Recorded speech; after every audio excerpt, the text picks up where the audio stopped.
নমস্কার, আমার চ্যানেল তোমাদের সবাইকে স্বাগত। আজকের গল্প রহস্য, লেখক গজেন্দ্র কুমার মিত্র। রানু বৌদি আর আমি প্রায় সমবয়সী ছিলাম। ওর যখন বিয়ে হয় তখন আমার বয়স ছিল 17-18, ওর 16-17। হয়তো সেই জন্যই আমাদের দুজনের অত সহজে ভাব হয়ে গিয়েছিল। ওর বিয়ে থেকেই শুধু নয়, বিয়ের আগে থেকেই ওকে দেখেছি। দূর সম্পর্কের পিস্তুত ভাই, তারই বিয়ে, তাতে আমাদের অত জড়িয়ে পড়ার কথা নয়, কিন্তু কেষ্টদার ওদিকে আর আপনার লোক কেউ ছিল না। পিসিমা বিধবা মানুষ, ছেলেও তেমন রোজগার করে না, সুতরাং পাত্রী পাওয়া তখনকার দিনেও দায় ছিল। যদিও পাত্রী একটা পাওয়া গেল তো সমস্যা দাঁড়ালো দেখতে যায় কে। পিসিমা নিজে যেতে রাজি নন, ছেলেকেও পাঠাতে চান না। ও পক্ষে তেমন আর কেউই নেই যে যায়। আমার দাদাদের খোসামদি করে দেখলেন, তারাও ব্যস্ত। ছিল তার এক বেকার ভাগ্নে, তারও আকৃতি প্রকৃতি ভালো নয়, তবু তাকেই পাঠাতে হলো বলে মায়ের অনুমতি নিয়ে আমাকে পাঠালেন তার সঙ্গে। যুক্তি দিলেন, একটা অন্তত মানুষের মতো চেহারার লোক তো যাওয়া চাই, নইলে তারা মনে করবে কি, ভদ্রলোক বলে বুঝতেই তো পারবে না। অবশ্য বিনয় বজায় রেখেও এটা স্বীকার করতে বাধা নেই, চেহারাটা আমার খুব সুন্দর না হলেও ভদ্রলোকের মতোই ছিল। তাছাড়া খুব লম্বা চওড়া গড়নের জন্য সেই বয়সেই মুরব্বি দেখাতো। সুতরাং গেলাম। অজ পাড়াগায়ে গরিবের ঘর, চালে খড় নেই, পরনে বস্ত্র নেই, এমন অবস্থা। কিন্তু তারই মধ্যে রানু বৌদি বেরিয়ে এলেন পঙ্কের মধ্যে পঙ্কজার মতো। শতদল পদ্ম যেন গোবরের মধ্যে ফুটে উঠল। বয়স অল্প হলেও একবার মাত্র সেদিকে তাকিয়ে এটা বুঝতে পারলাম যে এখানে আর সংশয়ের কোনো অবসর নেই। তবু হয়তো একটু হাতে রেখে বলা উচিত ছিল, কিন্তু তখনও অত বুদ্ধি হয়নি। বলেছিলাম, পাত্র দেখে কথা কয়ে আসুন। বাইরে বেরিয়ে পিসিমার ভাগ্নে রমানাথদা আমাকে 200 তিরস্কার করলেন। তুই যে ফট করে কথা দিয়ে এলে, মামিমা যদি নিজে দেখতে চান, যদি পছন্দ না করেন। তাছাড়া ওটা দেখায়ও খারাপ, বরপক্ষ কি আর এক কথায় রাজি হয়ে যাওয়া ভালো? এসব ঘোরপ্যাচ বুঝি না তখন, সুতরাং চুপ করে রইলাম। তবু এইটুকু জোর তখনও মনে ছিল যে পিসিমায় দেখুন আর যেই দেখুন, পছন্দ হবেই। বাড়ি ফিরতে পিসিমা নানা রকম জেরা করতে লাগলেন।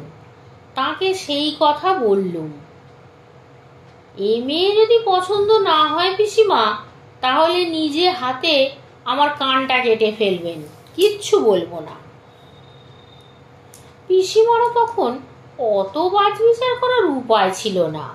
তিনি আমার উপর ভরসা করেই কথাবার্তা পাকা করে ফেললেন। রমানাথের একটু খুঁতখুঁতুনি ছিল, কিন্তু কিসের যে আপত্তি তাও পরিষ্কার করে বলতে পারলেন না। এমনকি বিয়ের কথা যত পাকা হয়ে এলো, ততই সে যেন সরে দাঁড়াতে লাগলো। ফল হলো এই যে বিয়ের সব কথাবার্তা, এমনকি বাজার হাট পর্যন্ত সমস্ত ভার আপনা থেকেই আমার উপর এসে পড়ল। এক কথায় আমিই এক ছোটখাটো বরকর্তা হয়ে উঠল। সেইভাবেই বিয়ে অবধি চলল। বর যাত্রার আগে আমার হাতে পিসিমা টাকা করে সব দিয়ে দিলেন। বরযাত্রীদের আগলে নিয়ে যাওয়ার ভারও পড়ল আমার উপর।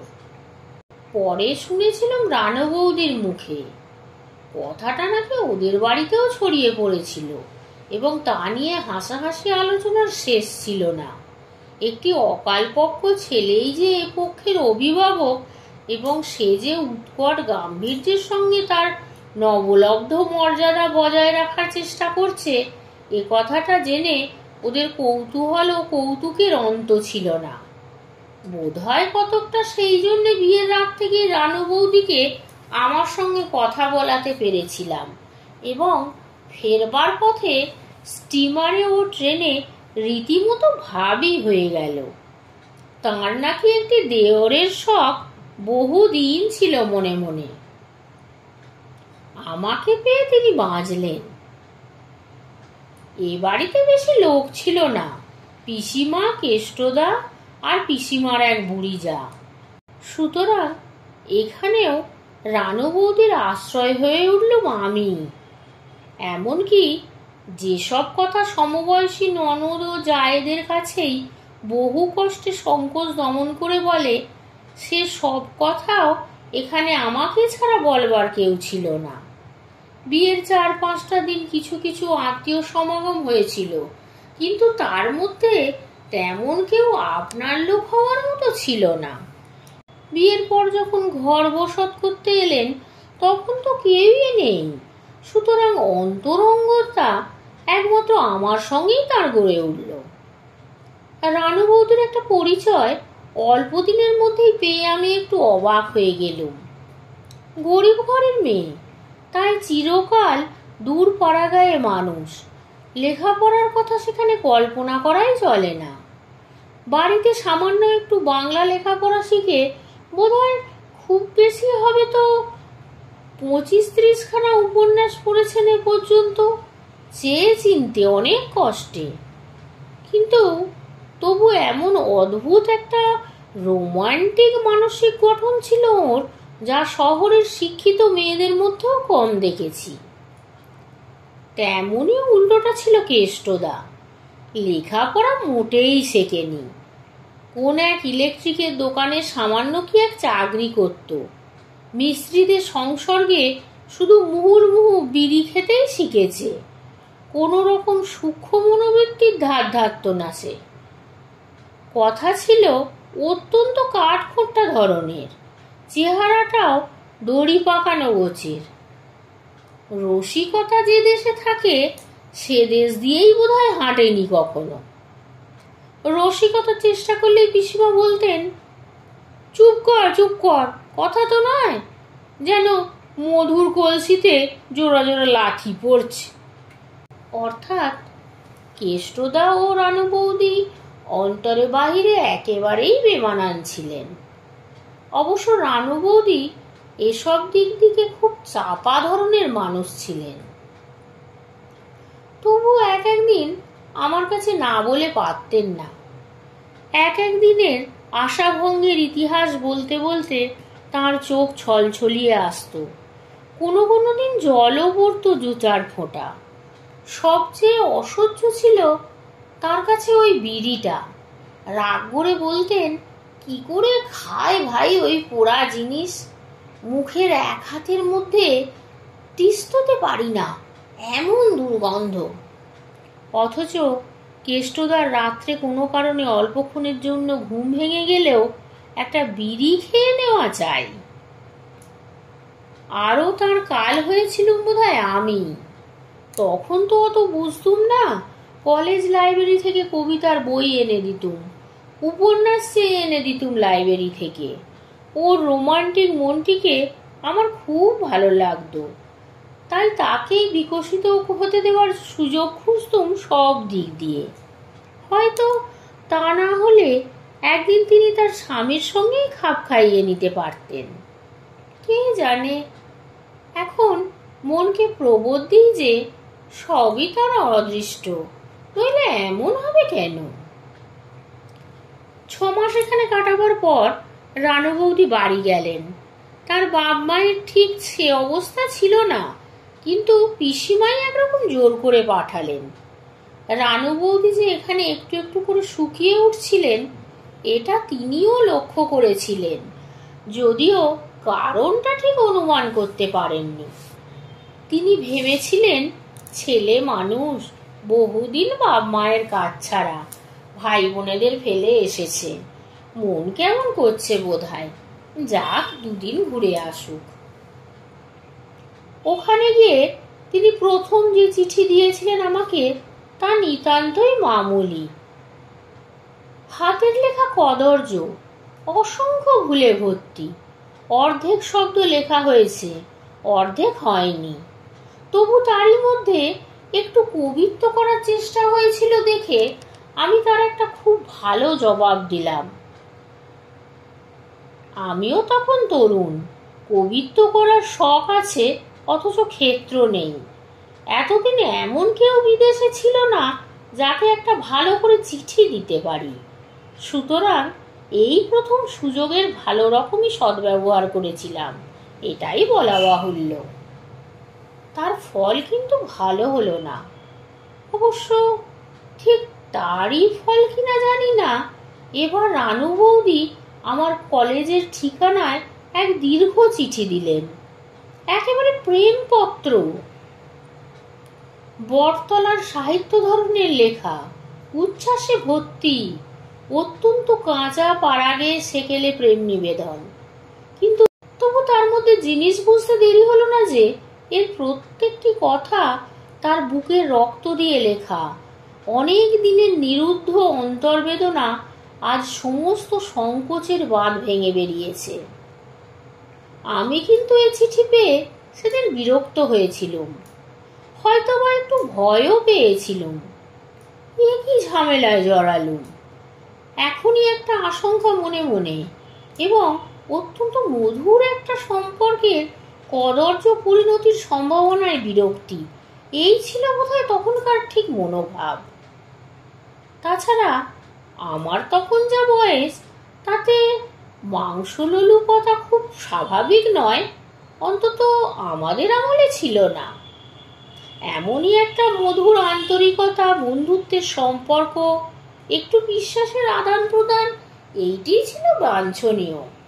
সৌন্দর্যবোধ এবং নিজের বক্তব্য শোনাবার জন্য একটা ভালো শ্রোতা পেয়েও খুশি হয়েছিলাম মনে মনে, বরং বলা যায় তাতেই খুশি ছিলাম। এমন সময় এই বিপত্তি। পরবর্তী জীবনে বাংলাদেশের পক্ষে দুর্লভ সৌন্দর্যের অধিকারিণী একটি কিশোরীর কাছ থেকে অমন প্রেমপত্র পেলে নিজেকে হয়তো ধন্য বলে মনে করতুম, কিন্তু কে জানে কেন সেদিন তা পারিনি। প্রথমটা ভেবেছিলাম যে একটা কড়া জবাব দিয়ে ঠান্ডা করে দেব, কিন্তু তারপরে ভেবে দেখলুম যে মানুষটা অত্যন্ত বুদ্ধিমান, কঠিনভাবে নীরব থাকলেই ধৃষ্টতার উপযুক্ত জবাব হবে, আমার মনোভাব তার বুঝতে বাকি থাকবে না। শুধু শুধু কঠিন কথা বলতে গিয়ে নিজেকেই খানিকটা আহত করা হবে হয়তো। তাই করলাম, না রাম না গঙ্গা, কোনো চিঠি নয়।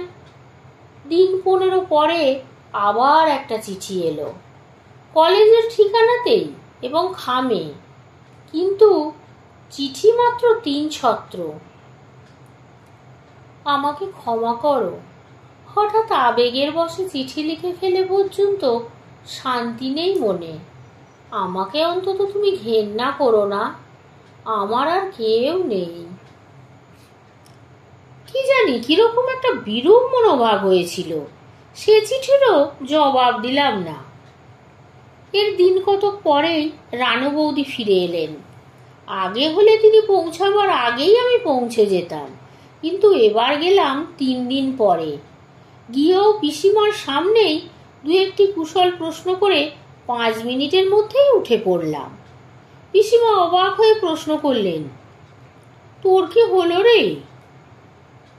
ভীষণ লেখাপড়া চাপ যে পিসিমা, 2 দিন পরেই তো পরীক্ষা।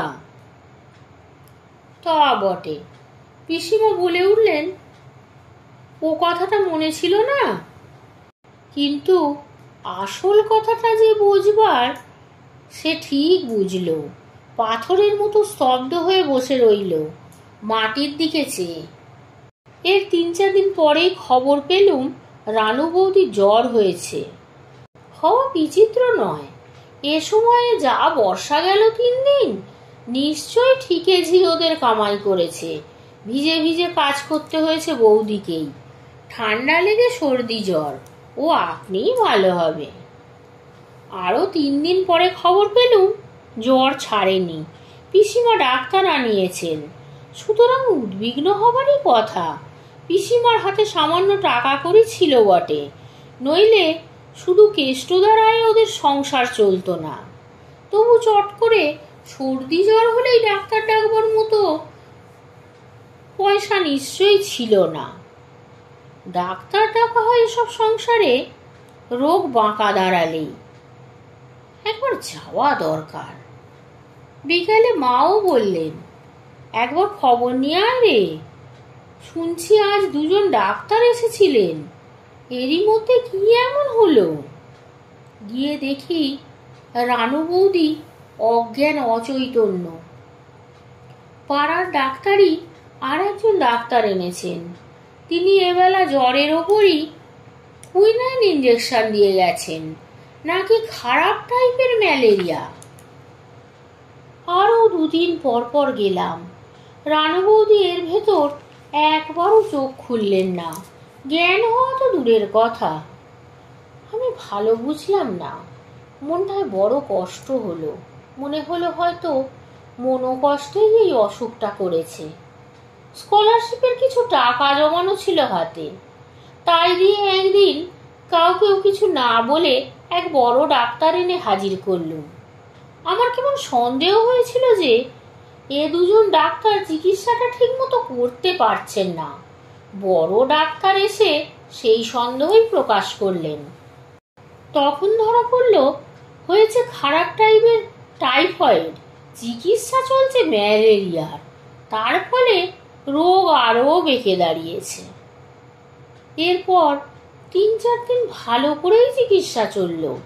এমনকি কেষ্টদাও কিছু টাকা ধার করে আনলেন কোথা থেকে, কিন্তু কিছুতেই কিছু হলো না। ডাক্তারবাবু বললেন, এমন অদ্ভুত ধরনের রুগী আমি এর আগে আর দেখিনি।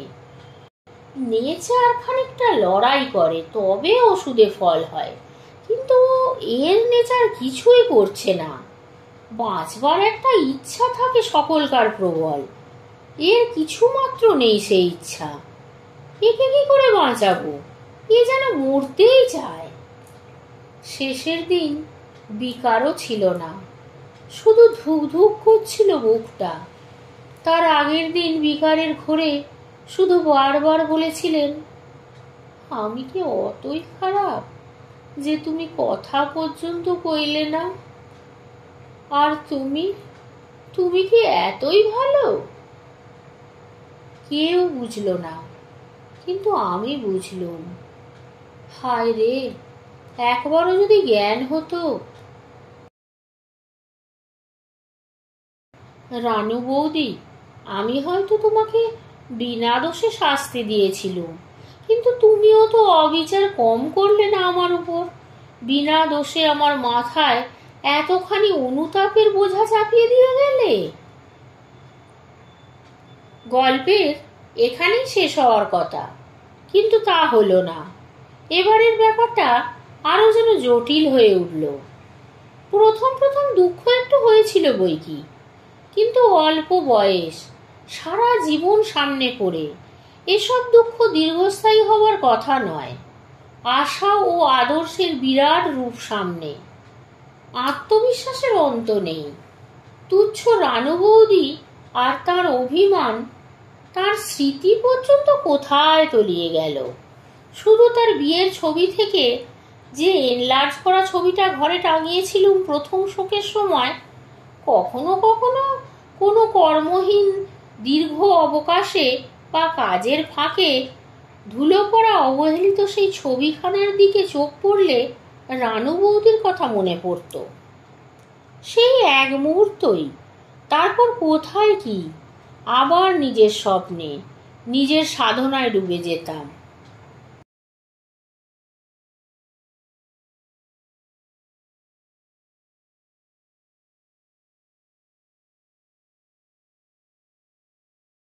পড়ছি যখন, 6th ইয়ারে এক বান্ধবীর সঙ্গে ঘনিষ্ঠতা বেড়ে উঠল হঠাৎ। আমি ভালো ছাত্র, সুতরাং আমার নোটও ভালো। সেই নোট নিতে এবং পড়াশোনা বুঝে নিতেও জয়ন্তী আমার বাড়িতে আসতে শুরু করেছিল কিছুদিন ধরেই।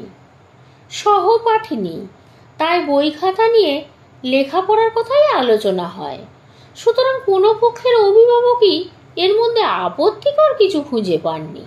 বিশেষত জয়ন্তী আমার মাকে মা বলতো, তার কাছ থেকে কেড়ে বিগড়ে আবদার করে নিজের মেয়ের মতোই খাবার খেত, রান্নাঘরে আড্ডা দিত ঘন্টার পর ঘন্টা। তার আচরণে সংশয়ের অবকাশ মাত্র ছিল না। ইদানিং পরীক্ষা এগিয়ে আসতে সে দুপুরবেলা বই খাতা বগলে সোজা আমার দোতলার ঘরে চলে আসতো, কিন্তু যাবার সময় নিচে একটু আড্ডা দিয়ে যেতে ভুলতো না। সবাই খুশি ছিলেন, স্নেহের চোখেই দেখতেন মেয়েটিকে।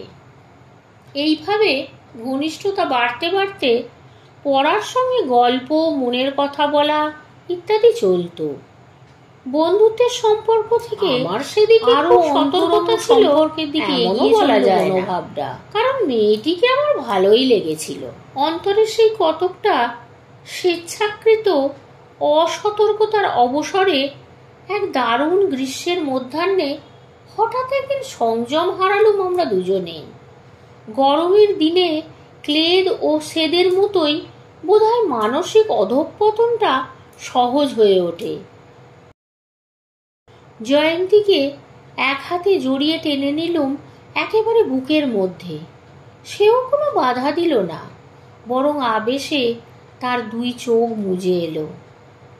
গাল দুটিতে কে যেন আবির ঠেলে দিল, কিন্তু যেমনি মাথা হেঁট করে তার মুখের কাছে মুখ এনেছি, হয়তো উদ্দেশ্য ছিল চুম্বনেরই, সহসা দেখলুম যে মুখ আমার সামনে নিমিলিত নেত্রে আদরের প্রত্যাশায় বিকশিত, সে মুখ জয়ন্তীর নয়, বহুদিন আগেকার দেখা আর একখানা মুখ, রানু বৌদির, পরিষ্কার এবং স্পষ্ট।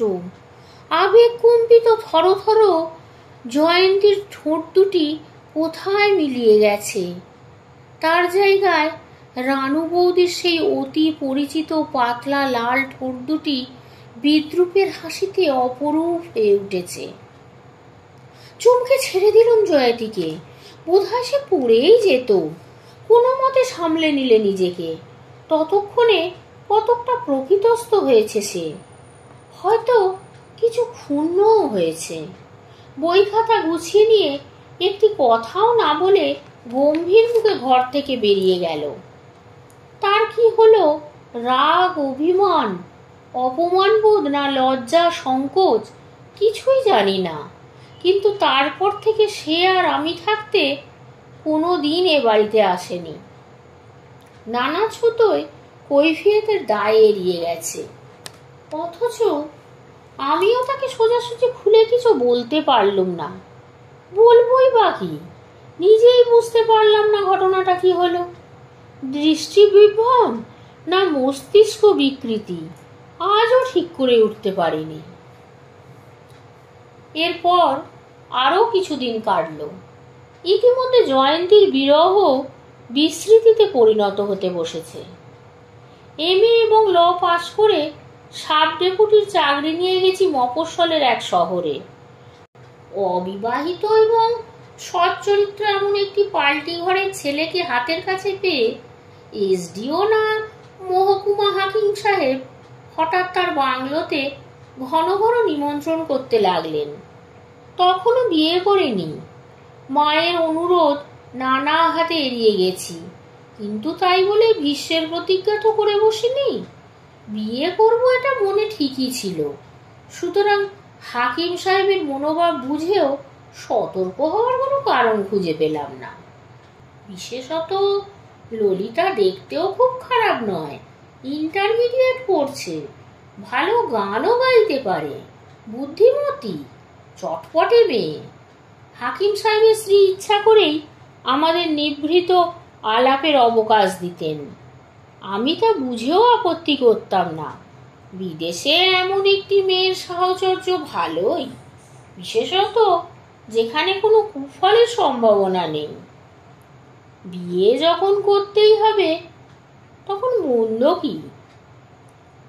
একদিন হাকিম সাহেবের গাড়ি নিজে চালিয়ে নিয়ে গেছি নদীর ধারে, মাইল চারেক দূর শহর থেকে, সঙ্গে ললিতা।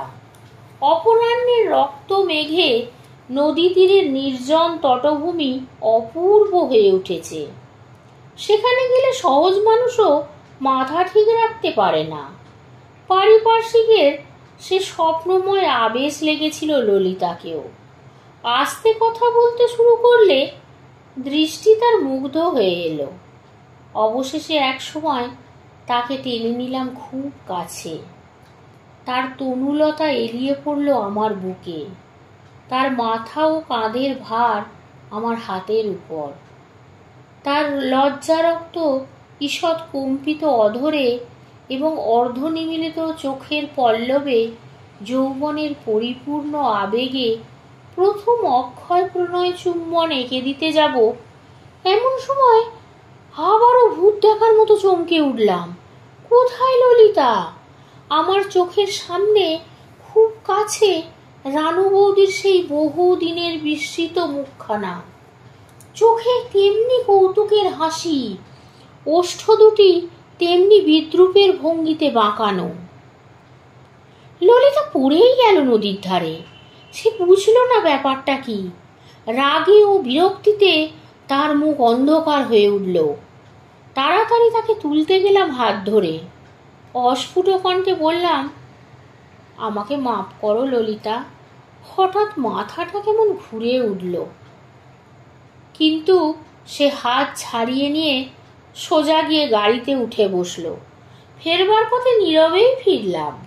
কেউ কারোর সঙ্গে একটিও কথা কইতে বললুম না। বলা বাহুল্য, ললিতাকে পাওয়ার আশা আর রইল না। কিন্তু এবার আমার কেমন একটা ভয় হয়ে গেল। বিরক্ত হয়ে উঠলুম নিজের দুর্বল স্নায়ুগুলোর ওপর। হে কি কাণ্ড! এমনি করে জীবনের অমৃত পাত্র বারবার ওষ্ঠের প্রান্ত পর্যন্ত পৌঁছে অকারণে ফিরে যাবে। একটা ভালো রকম পরীক্ষা করতে হবে ব্যাপারটাকে। মনে মনে অস্থির হয়ে উঠলাম। কাজে মন বসে না। আহারে রুচি চলে গেল। দুশ্চিন্তায় ললাটে রেখা দেখা দিল। কিন্তু আর পরীক্ষা করার সুযোগ কোথায়? দিন কয়েক ভেবে ভেবে মরিয়া হয়ে উঠলাম। 3 দিনের ছুটি নিয়ে চলে এলাম কলকাতা। তারপর পূর্ব পরিচিত এক অসৎ চরিত্র বন্ধুকে ধরে বন্দোবস্ত করলাম পতিতালয়ে যাওয়ার। স্থান কাল পাত্রী ঠিক হলো। অত্যন্ত কুণ্ঠা ও ভয়ের সঙ্গে একসময় সেখানে উপস্থিত হলাম। খুবই ঘৃণা ছিল আমার এ ব্যাপারে, অথচ আমি স্বেচ্ছায় সেখানে উপস্থিত হয়েছি। অদৃষ্টের পরিহাস ছাড়া আর কি বলবো। তবে দেখলাম বন্ধুবর আমার বেশ একটু রুচি জ্ঞানের পরিচয় দিয়েছে। মেয়েটি ভালোই, ঠিক সাধারণ উৎকট পতিতাদের মতো নয়, কোনো মতে সহ্য করা যায়। কিন্তু এবারেও কিছুক্ষণ আলাপের পর ঠিক ঘনিষ্ঠ হওয়ার মুহূর্তে আবারও ফুটে উঠল রানু বৌদির মুখ। পরিষ্কার স্পষ্ট প্রত্যক্ষ সেই হাসি ভরা দৃষ্টি, সেই বিদ্রুপে মাখানো ওষ্ঠের ভঙ্গি। বোধহয় একটু চিৎকার করেই ছুটে বেরিয়ে এলাম সেখান থেকে। তারপর একটা ট্যাক্সি নিয়ে চলে গেলাম সেই গঙ্গার ধারে। কোথায় যাব তা জানি না, শুধু একটু খোলা হাওয়ায় বেড়াতে হবে এই জানি। এ কি হলো? এমনি করে কি রানু বৌদির অভিশাপ লাগলো আমাকে? চিরদিন এইভাবে সে বোঝা বয়ে চলতে হবে? শিক্ষিত বলে গর্ব করি, ভূতে বিশ্বাস নেই, অথচ এই ব্যাপারটাকে বোঝাই কি করে? এর অর্থ কি তা কেমন করে জানবো? বহু রাত্রি পর্যন্ত গঙ্গার ধারে ঘুরে বেড়ালাম। মাথা দিয়ে যেন আগুন বেরোচ্ছে। কতবার জল দিলাম থাবড়ে, তবু মাথা ঠান্ডা হয় না। জীবন কি তাহলে এমনি ব্যর্থ হয়েই যাবে? অতৃপ্ত এক নারীর অন্তরের অত্যুগ্র ক্ষুধা এমন করে জীবনের পরপার থেকেও আমাকে ঘিরে থাকবে? মুক্তি কি নেই কোথাও?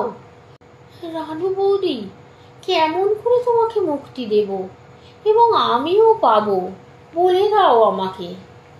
চিরজীবন যৌবনের ক্ষুধা নিয়ে আমাকেও এমনই নিঃসঙ্গ জীবন টেনে বেড়াতে হবে? আত্মহত্যা ছাড়া কি পথ নেই কোথাও? এমনই কত প্রশ্ন মাথায় আসতে লাগলো খাপছাড়া ভাবে। পাগলের মতো এলোমেলো কত চিন্তা। ক্ষোভে দুঃখে মাথা ঘুরতে ইচ্ছা হলো কঠিন রাস্তার উপর। তারপরে এক সময় একেবারে ভোরবেলা হঠাৎ একটা কল্পনা মাথায় এসে গেল। ঠিক একবার চেষ্টা করে দেখি রানু বৌদিকে তৃপ্ত করতে পারি কিনা। উস্কো খুস্কো চুল, আরক্ত চক্ষু, মাতাল এবং লম্পট মনে করে ট্যাক্সিওয়ালা ডবল ভাড়া চাইলে তবু তাতে রাজি হয়ে ফিরে এলুম বাড়িতে। তেতলায় আমার ঘর এখনো খালিই থাকে। চাকরের কাছে চাবি চেয়ে নিয়ে খুলতে বেশি দেরি হলো না। দেওয়ালের উপর থেকে রানু বৌদির ছবিটা টেনে নিয়ে গিয়ে আবার ট্যাক্সি চড়লুম। চলো গঙ্গার ধারে, যত জোরে হয়। তখনও ভালো করে ফর্সা হয়নি, স্নানার্থীদের ভিড় জমেনি ঘাটে। তবু এক পাশ করে গিয়ে বসলুম জলের ধারে। মনে মনে রানু বৌদিকে স্মরণ করার চেষ্টা করলুম। বললুম, তুমি যেখানেই থাকো, তোমার অতৃপ্ত আত্মা ভগবানের চরণে যেন এবার শান্তি পায়। তারপর ওর সেই ছবিটা মুখের কাছে তুলে ধরে তার অধরের ওপর একটি গাঢ় চুম্বন এঁকে দিলুম। কিন্তু আশ্চর্য, এই ছবির শীতল স্পর্শে মৃতদেহের ওষ্ঠ স্পর্শ করার মতোই অনুভূতি হওয়ার কথা, অথচ তা হলো না। যেন মনে হলো জীবিত কোনো কিশোরীর উষ্ণ চুম্বনের তাপ লাগলো আমার ঠোঁটে, গালে, কারো গরম নিঃশ্বাসের ছোঁয়া। অকস্মাৎ একটা বাতাসের শব্দ হলো। এক ঝলক দক্ষিণা বাতাস যেন গঙ্গার বুকের ওপর থেকে উঠে ঘুরতে ঘুরতে এগিয়ে এলো। মনে হলো যেন নিঃশ্বাস অনুভব করেছি কিছু আগে। সেই নিঃশ্বাসের উষ্ণতাই আমাকে চারিদিক থেকে ঘিরে আচ্ছন্ন করে ফেললে। তারপর চতুর্দিকে একটা সুগভীর প্রচণ্ড দীর্ঘ নিঃশ্বাসের শব্দ জাগিয়ে বাতাসটা আবার চলে গেল বহু দূরে, বোধহয় উত্তরের দিকে, কোন অজানা দেশের উদ্দেশ্যে। আমিও একটা ছোট্ট নিঃশ্বাস ফেলে ছবিখানা ধীরে ধীরে গঙ্গার জলে ভাসিয়ে দিলাম। শান্তি দাও, শান্তি দাও ভগবান, ওকে শান্তি দাও। তারপর থেকে আর রানু বৌদি কোনো দিন দেখা দেয়নি। আজকের গল্পটি এখানেই শেষ হলো। নমস্কার।